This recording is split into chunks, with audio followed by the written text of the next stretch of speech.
నమస్తే, నా పేరు డాక్టర్ నీరజ. నేను గుంటూరులో నీరజ న్యూరో కేర్లో కన్సల్టెంట్ న్యూరాలజిస్ట్ అండ్ పార్కిన్సన్ స్పెషలిస్ట్గా వర్క్ చేస్తున్నాను. ఈరోజు నేను చెప్పాలనుకుంటుంది వెన్ను నొప్పి గురించి. వెన్నుపూస నొప్పితో ఎంతోమంది బాధపడుతూ ఉంటారు. ఎస్పెషల్లీ 40 ఏళ్ళు 50 ఏళ్ళు దాటిన వాళ్ళలో వెన్ను నొప్పి అనేది చాలా సాధారణంగా వస్తూ ఉంటుంది. వెన్నుపూస నొప్పి వచ్చినప్పుడు మనం డాక్టర్ దగ్గరికి వెళ్తే సాధారణంగా వాళ్ళు మనకి ఎక్స్ప్లెయిన్ చేసేటప్పుడు కొన్ని పదాలు వాడతారనమాట. స్పాండైలోసిస్ వచ్చింది, లేకపోతే అరుగుదల వచ్చింది వెన్నుపూసలో, C6 C7 అరిగింది, L4 L5 S1 అరిగాయి, disc అనేది పక్కకు జారింది, నరాన్ని ఒత్తేస్తూ ఉంది, ఇట్లాంటి పదాలు వాడుతూ ఉంటారు. అసలు స్పాండైలోసిస్ అంటే ఏంటి, ఎందువల్ల వస్తుంది, ఎవరిలో వస్తుంది, మనం ఏం చెయ్యాలి అనేది నేను మీకు ఈరోజు ఈ వీడియోలో చెప్పాలనుకుంటున్నాను.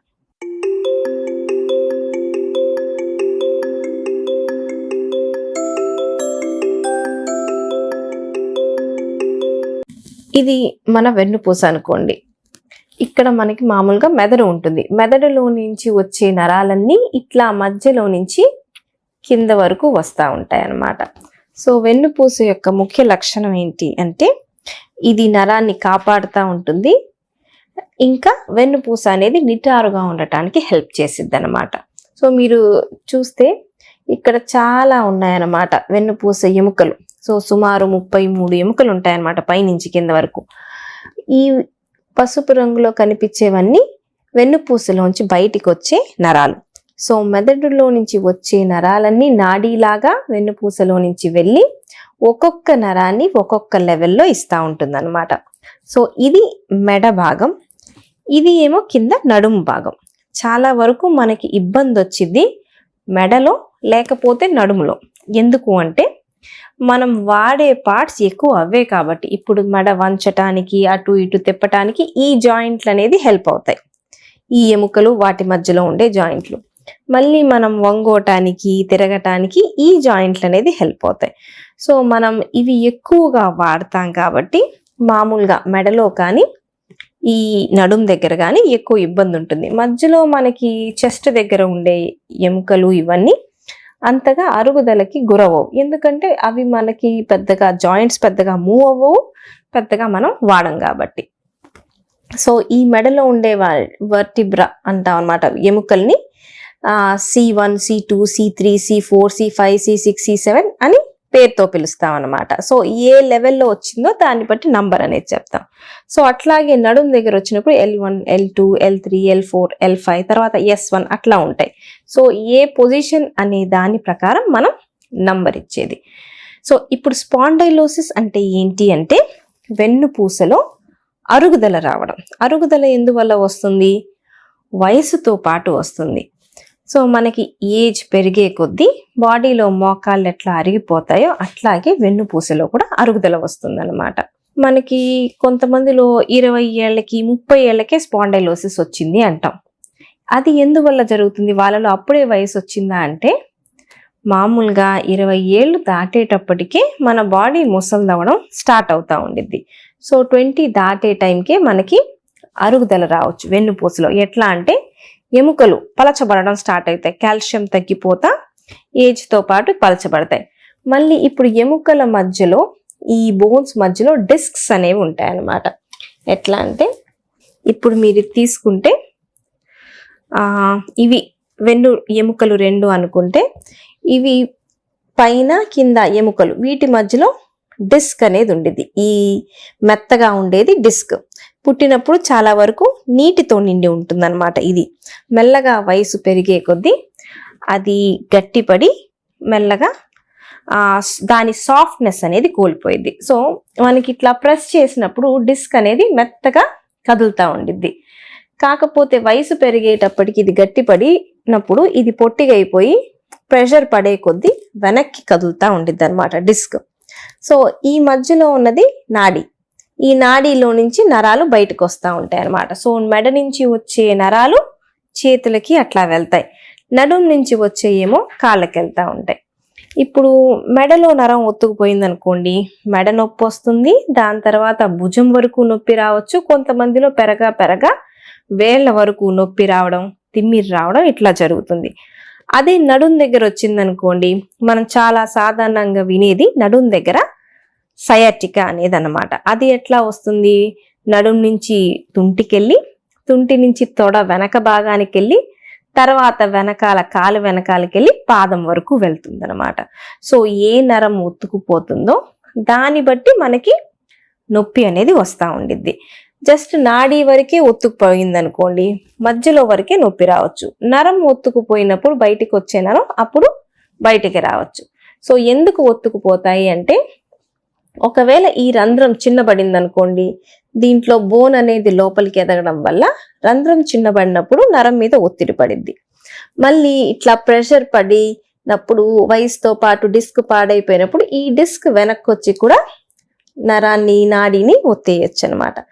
దాంతోపాటు వయసు పెరిగే కొద్దీ ఈ జాయింట్స్ లో బోన్స్ పెరగడం, ఈ జాయింట్స్ లో కొంచెం తేడాలు రావడం వల్ల నొప్పి అనేది వస్తూ ఉంటుంది. సో ప్రతి లెవెల్లో ఎముక నుంచి కండరాల వరకు అన్ని లెవెల్స్ లో చేంజెస్ వస్తుండే కొద్దీ నొప్పి అనేది పెరుగుతుంది. ఇప్పుడు మనం 25 ఏళ్ళు దాటిన వాళ్ళలో స్కాన్ చేస్తే చాలా మందిలో స్పాండైలోసిస్ కి సంబంధించిన వయసుకు సంబంధించిన మార్పులు వస్తాయి. కానీ అందరికీ నొప్పి వస్తాయా అంటే అందరికీ నొప్పి రాదు, కొంతమందిలోనే నొప్పి వచ్చింది. సో స్కాన్ లో ఉంది ఖచ్చితంగా నొప్పి రావాలంటే అట్లా ఉండాల్సిన అవసరం లేదు. మనకి కండరాలు బాగున్నాయి, మనం కూర్చునే పొజిషన్ చాలా బాగుంది అంటే చాలా మందిలో ఇది పెద్ద వయసు వచ్చేంత వరకు మనకి ఇబ్బంది పడదు. ఇది స్పాండైలోసిస్ అనేది మరి వయసుతో పాటు అందరికీ రావాలి కదా అంటే అందరికీ రావాల్సిన అవసరం లేదు. కొంతమందిలో ఎక్కువగా చూస్తూ ఉంటాం. ఇవి స్పాండైలోసిస్ రావటానికి ముఖ్య కారణాలు ఏంటి అంటే, ఇప్పుడు ఒకే పొజిషన్లో ఎక్కువగా ఉండేవాళ్ళు, ఇప్పుడు చదువుకునే పిల్లలు అనుకోండి, ఎక్కువ గంటలు చదివే వాళ్ళు ఒకే పొజిషన్లో ఎక్కువసేపు ఉంటారు. ప్లస్ టైలరింగ్ చేసే వాళ్ళు కూడా ఒకే పొజిషన్ ఎక్కువసేపు ఉంటారు. ఈ మధ్య కాలంలో అయితే ఫోన్లు వాడడం, దాంతో కూడా ఒంగోని ఉండాల్సి వచ్చింది. పొలం పనులు చేసే వాళ్ళలో ఎక్కువసేపు ఒంగోని పొలం పనులు చేయాల్సి వచ్చింది. సో ఒకే పొజిషన్లో అదే పొజిషన్లో ఎక్కువసేపు ఉండడం వల్ల వెన్నుపూస మీద ఒత్తిడి పడిద్ది.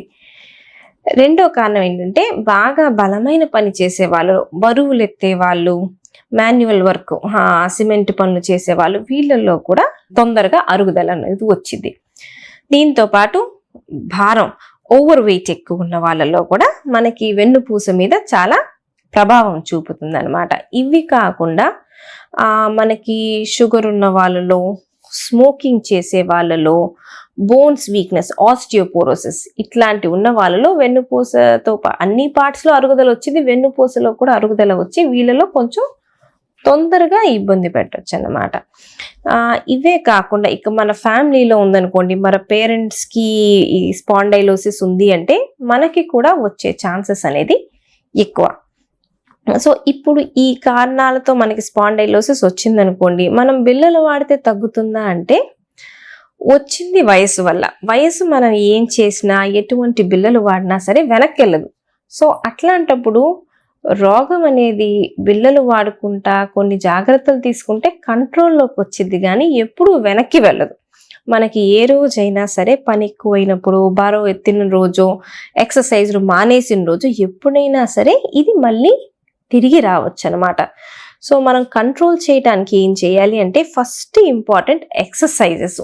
మన పొజిషన్ బాగుండాలి, కూర్చునే పొజిషను, ఫోన్లు ఇట్లాంటివన్నీ తగ్గించేసుకోవాలి. వంగునే పనులు తగ్గించుకొని మనం నిటారుగా కూర్చోవటానికి నెక్ ఎక్సర్సైజెస్, ఫ్రీగా మూవ్ చేయడము, నడుము ఎక్సర్సైజెస్ చేయడం, వెన్నుపూస యొక్క కండరాలు గట్టిగా ఉండటానికి కొన్ని ఎక్సర్సైజెస్ చేసుకుంటే మనం లైఫ్ లాంగ్ దీన్ని కంట్రోల్లో పెట్టచ్చు.